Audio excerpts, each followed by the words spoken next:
स्वागत है आपका एमपीड क्लासेस के ऑनलाइन पाठशाला में। दोस्तों, आज मैं आपको राष्ट्रीय मानव अधिकार आयोग के बारे में बताऊंगी।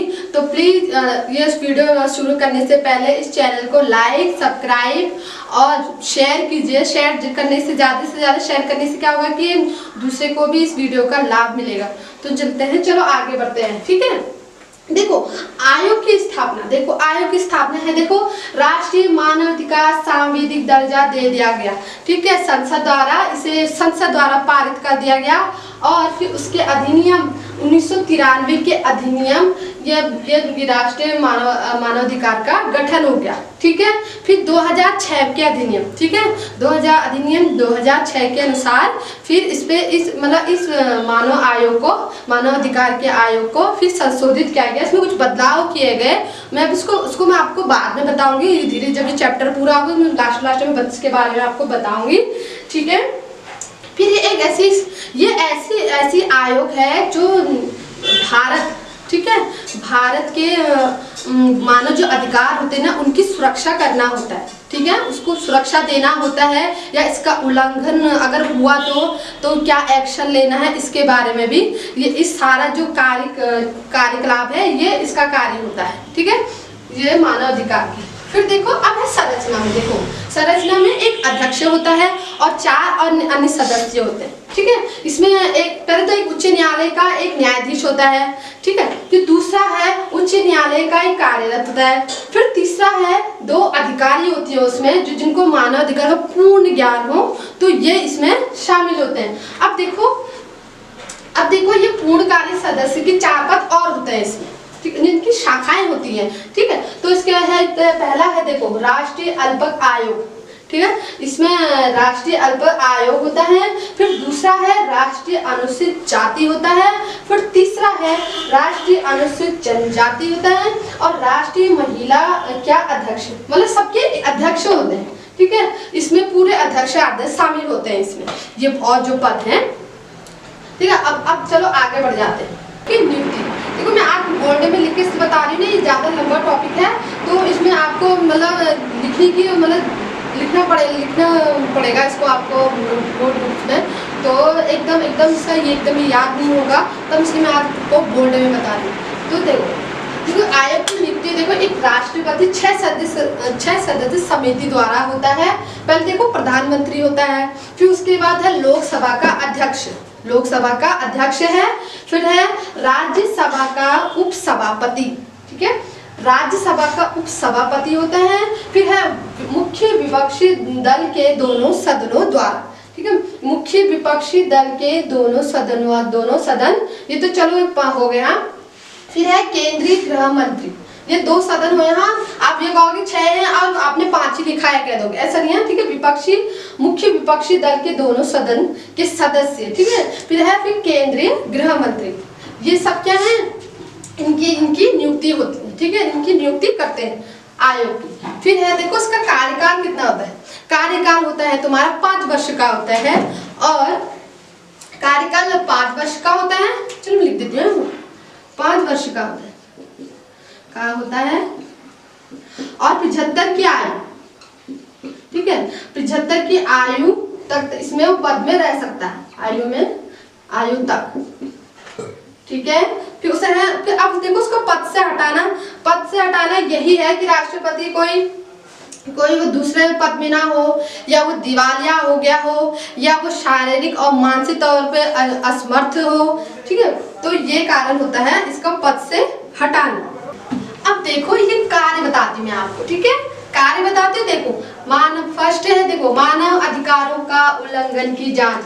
अगर किसी इस अधिकार का उल्लंघन करता है तो उसके लिए एक्शन लिया जाएगा, उसकी जांच की जाएगी। ठीक है, फिर दूसरा है न्यायालय में लंबित किसी मानव अधिकार से संबंधित कार्रवाई में हस्तक्षेप करना।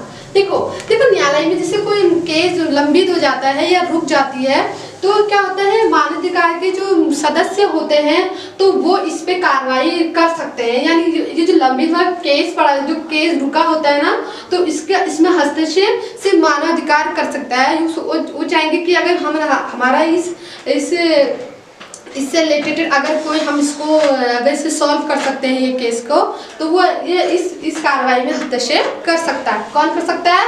मानव अधिकार, ठीक है, मानव अधिकार आयोग, ठीक है। फिर उसके बाद तीसरा है आतंकवादी सहित उन सभी कारणों की समीक्षा करना जिससे मानव अधिकार का उल्लंघन होता है तथा बचाव के उसके कारण, ठीक है।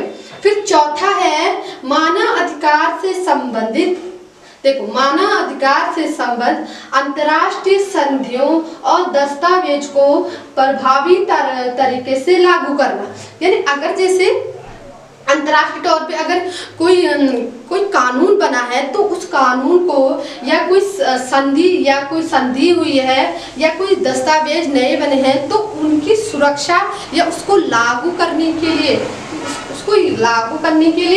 ये मानवाधिकार कार्य करता है। यानी इसको लागू करेगा और उसके बचाव उसके तरीके सब में ध्यान देगा, ठीक है। फिर उसके बाद है लोगों के बीच मानव अधिकार की जानकारी फैलाना और उसकी अधिकार की सुरक्षा करना, ठीक है। फिर चौथा है ऐसे कार्यों को करना जो मानव अधिकार प्रचार के लिए आवश्यक है। समझ में आया? चलो इसकी शॉर्ट स्क्रीन ले ली, ठीक है।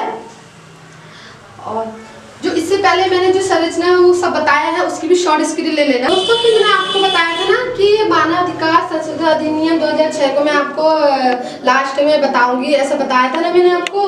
तो देखो मानव अधिकार संशोधन अधिनियम 2006 को संशोधित कर दिया गया, यानी इसमें कुछ बदलाव कर दिए। तो ये बदलाव ये है, देखो राज्य मानव अधिकार आयोग सदस्यों की संख्या घटा के 5 से 3 कर दी। पहले 5 सदस्य थे ना इसके, तो उसके बाद इसको घटा के 3 सदस्य कर दिए, ठीक है। फिर दूसरा है मानव अधिकार आयोग के सदस्य की नियुक्ति के लिए अहमता शर्तों में परिवर्तन किया गया। उनकी नियुक्ति और मतलब उनको थोड़ा बहुत बदलाव कर दिए गए। फिर तीसरा है मानव अधिकार के साथ उपलब्ध अनुसंधान मशीनरी को मजबूत बनाना, ठीक है। तो मानव अधिकार के साथ उपलब्ध अनुसंधान यानी कोई मशीनरी काम ऐसी चीजें जो उनको मजबूत बनाना। फिर उसके बाद है चौथा है आयोग को जांच के दौरान क्षतिपूर्ति की अनुशंसा करने का अधिकार देकर सशक्त बनाया गया। इनको पूरी आज़ादी दी गई, इनको पूरी पावर दी गई है कि ये किसी भी अधिकार को मतलब इसको मतलब सख्त रूप से लागू कर सके, ये अधिकार दिया गया, ठीक है, आयोग को। फिर है उसके बाद है 5वां है पॉइंट राष्ट्रीय मानवाधिकार संरक्षण आयोग को राज्य सरकार में सूचित किए बिना भी बंदी गृहों में जाने का अधिकार दिया। अगर किसी ने उल्लंघन किया है या बंदी गृह में से जाने के लिए मना होती है, जैसे किसी से हमने इजाज़त लेनी होती है राज्य सरकार से या केंद्र सरकार से इजाज़त लेनी पड़ती है, तो मानवाधिकार जो आयोग है अब उनको ना राज्य सरकार से इजाजत लेने की जरूरत नहीं है। वो बिना इजाजत के भी बंदी गृह में जा सकते हैं, आ सकते हैं, ठीक है। अब आगे बढ़ जाते हैं।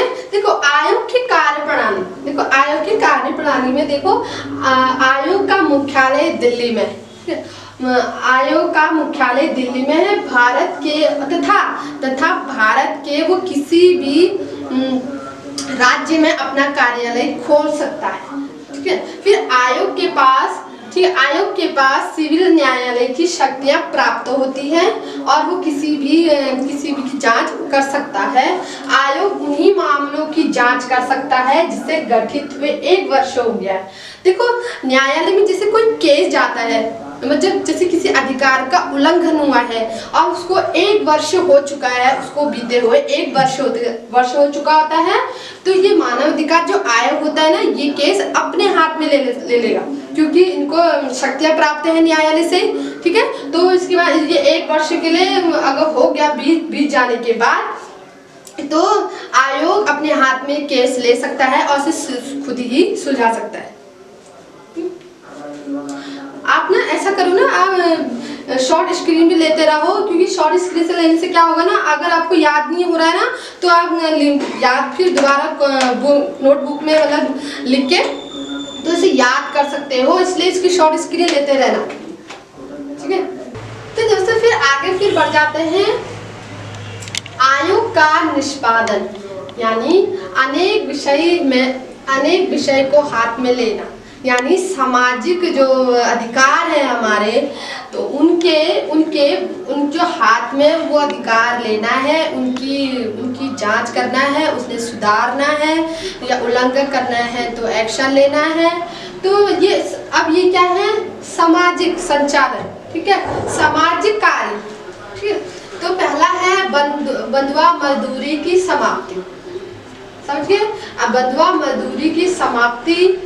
फिर दूसरा है रांची, आगरा, ग्वालियर में मानसिक अस्पतालों का संचालन, यानी यहाँ जो रांची और आगरा में जो मानसिक अस्पताल हैं मेंटली तो उनके अस्पतालों का संचालन करना, वहाँ की क्या ज़रूरतें हैं उनका संचालन करना।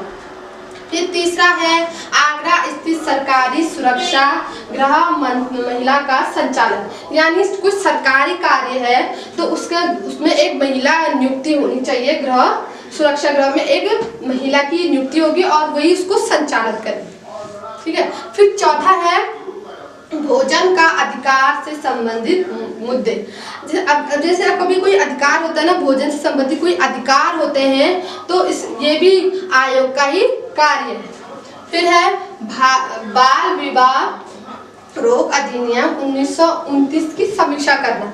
समीक्षा मतलब इसमें देखना होता है कि अगर जैसे राजस्थान में बाल विवाह तो उन पर नज़र रखे रहना कि 1929 तक उनके बाद मतलब इसमें क्या क्या इसको रोकने के उपाय क्या हैं, क्या इसमें बदलाव करना चाहिए या लोगों को मतलब इसके बारे में बताना चाहिए, मतलब अब तक रोकने के लिए क्या क्या उपाय किए हैं इसकी समीक्षा करना, ठीक है। फिर उसके बाद है बाल श्रम की समाप्ति, यानी बच्चों से काम कराना या होटलों में जो भी कार्य होते हैं आपको पता होगा, तो बाल श्रम की समाप्ति।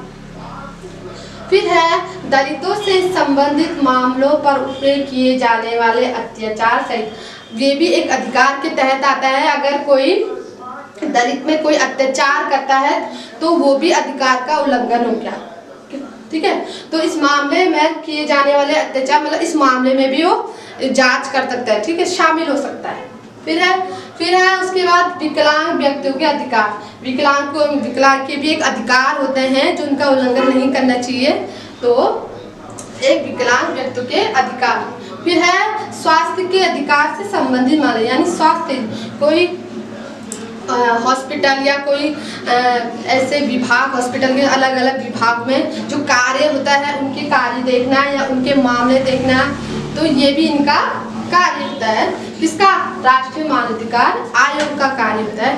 तो ये क्या है, ये सब सामाजिक संचालन किए जाने वाले हैं, अपने हाथों में सामाजिक कार्य अपने हाथ में लेते हैं और देश को आगे बढ़ाते हैं, ठीक है। तो इतना समझ में आया आपको? इसका शॉर्ट स्क्रीन ले लीजिए, सब जगह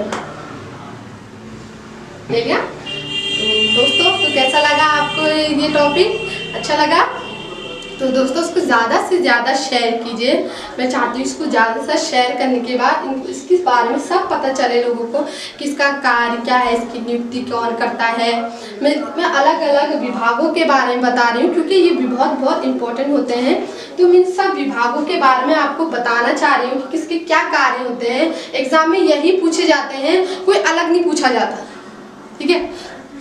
तो आज के लिए बस इतना ही, तब तक के लिए बाय एंड टेक केयर।